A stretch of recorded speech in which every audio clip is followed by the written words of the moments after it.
Single भी दुखी, relationship वाले भी दुखी और शादीशुदा तो दुखी है ही। ওপার বাংলার জনপ্রিয় অভিনেত্রীদের একজন পায়েল সরকার। দেব থেকে শুরু করে সোহম, আবির একাধিক তারকার সঙ্গে জুটি বেঁধে ব্লকবাস্টার সিনেমা উপহার দিয়েছেন তিনি। সদ্য মুক্তি পেয়েছে অভিনেত্রীর আবার অরণ্যের দিনরাত্রি ছবিটি।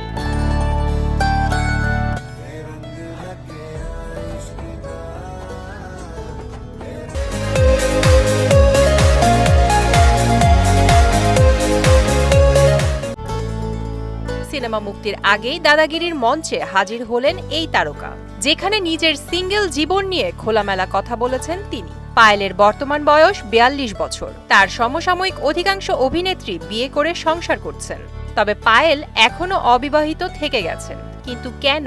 জানা যায় ব্যক্তিজীবনে এই নায়িকার প্রেমের সম্পর্ক ছিল রাজ চক্রবর্তীর সঙ্গে, কিন্তু সেই সম্পর্ক বিয়ে পর্যন্ত গড়ায়নি। এ বিষয়ে দাদাগিরির মঞ্চে পায়েল জানান, অনেকেই তাকে জিজ্ঞেস করেন তিনি এখনো কেন সিঙ্গেল। আসল কারণ হচ্ছে বাবা মায়ের মনের মতো ছেলেও খুঁজে পাচ্ছেন না। রাজের সঙ্গে প্রেমের কথা খোলাখুলি পায়েল স্বীকার করেননি কোনোদিন। তবে এই সম্পর্ক ছিল ইন্ডাস্ট্রির ওপেন সিক্রেট।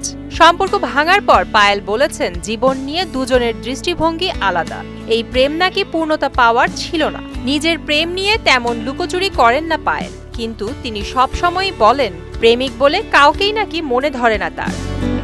নতুন খবর হলো, পায়েলকে আগামীতে দেখা যাবে শাকিব খানের দরদ সিনেমায়। সেখানে তার সঙ্গে স্ক্রিন শেয়ার করেছেন বলিউড অভিনেত্রী সোনাল চৌহান।